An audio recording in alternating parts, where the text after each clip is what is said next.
이 새벽에도 우리 주의 전에 나오시는 우리 성도들에게 하나님의 은혜와 축복이 넘치시길 바랍니다. 아멘. 우박 재앙이 크게 애굽에 임했습니다. 이전의 재앙과는 비교가 되지 않을 정도로 그 전의 재앙도 굉장히 힘들었지만 이 우박의 재앙은 상상을 할 수 없을 정도의 그런 굉장한 큰 피해를 주었던 것 같습니다. 불덩이와 우레소리를 동반한 우박이 여러 날 동안 지속됨에 따라서 애굽 온 땅은 단순히 재산 피해뿐만 아니라 인명 피해까지, 사망에 이르는 사람까지 무수히 많이 발생시킨 재앙이었습니다.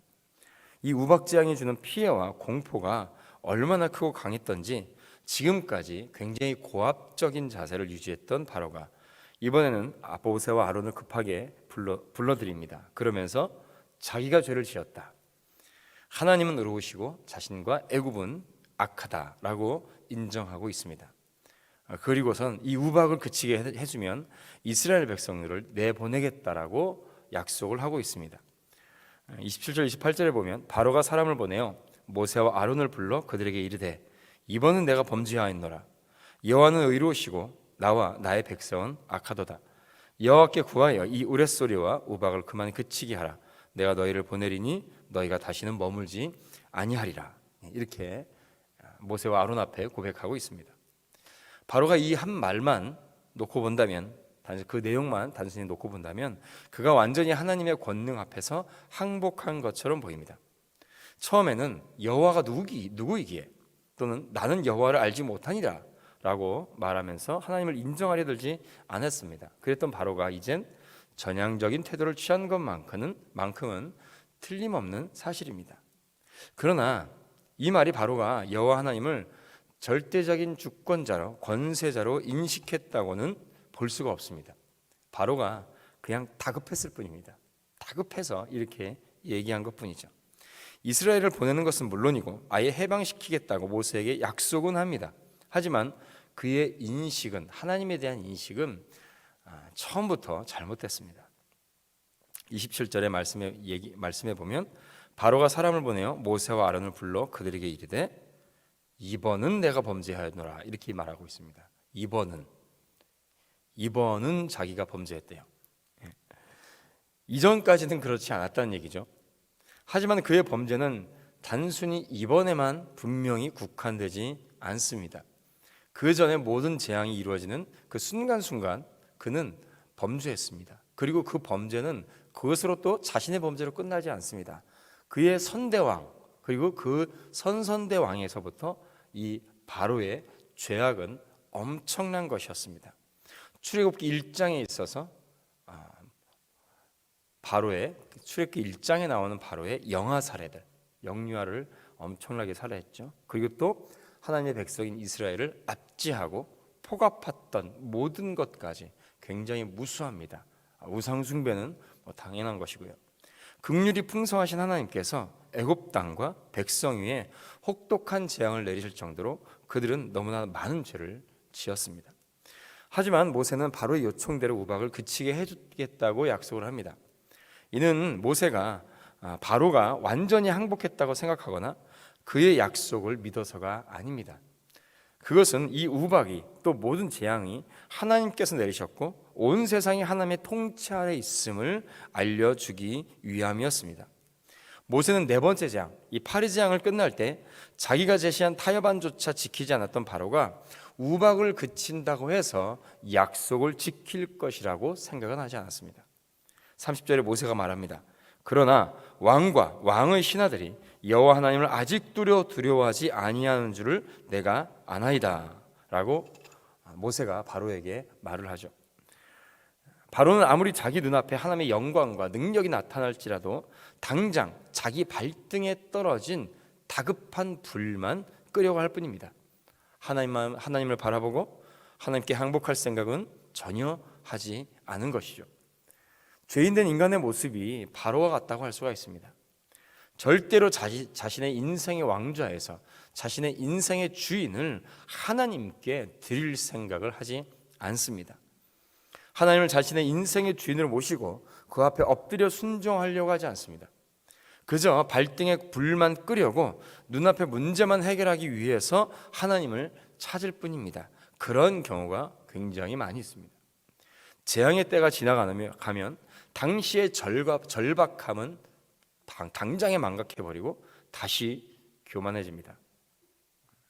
그러므로 성도는 이런 어리석은 자들처럼 환경에 따라서 그 마음이 변하는 것이 아니라 시종일관 처음부터 끝까지 변함없는 순종의 믿음을 소유해야 될 줄로 믿습니다. 우박이 그침과 동시에 바로와 신하들은 여전히 역시 같은 마음으로 모세와 아론 앞에 했던 약속을 어깁니다.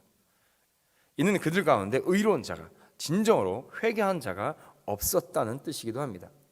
이렇게 계속적으로 하나님 앞에서 거짓된 행동을 하면서 눈앞에 어려움만 모면하다가 결국 돌이킬 수 없는 큰 타격을 입게 되면 그때는 아무리 후회해도 소용이 없게 되는 것이죠.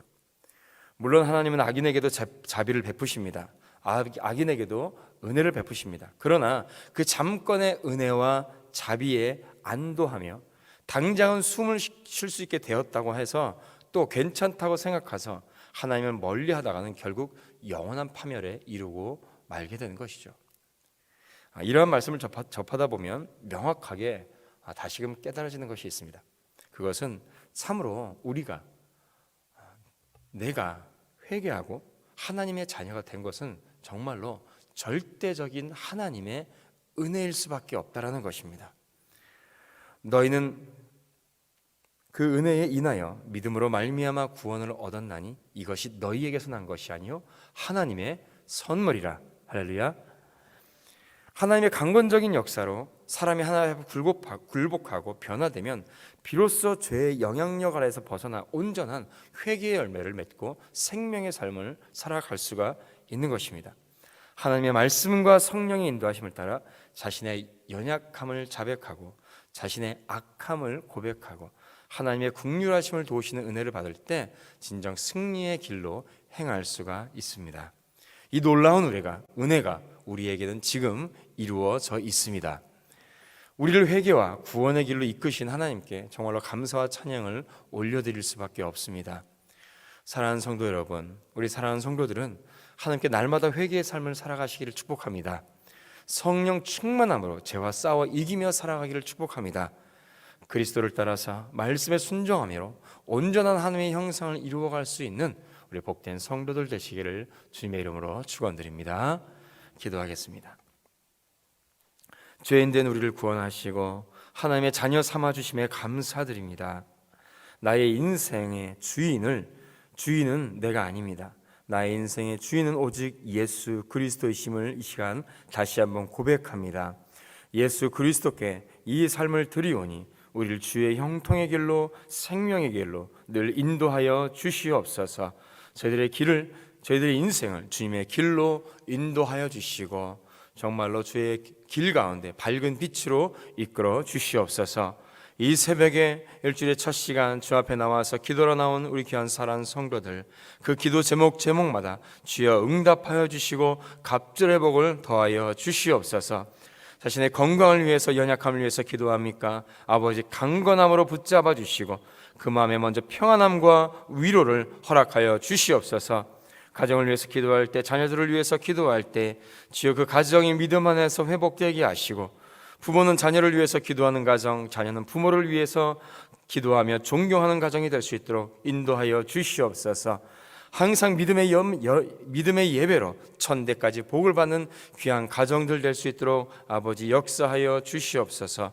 또 하나님께서 세워진 이 제천성도교회가 주의 사명을 이루며 이 시대와 또 이 세대에 하나님의 주의 귀한 복음을 널리 전파해 나가는 사명을 감당해 나가는 복된 성도들이 될 수 있도록, 또 교회가 될 수 있도록 아버지 인도하여 주시옵소서.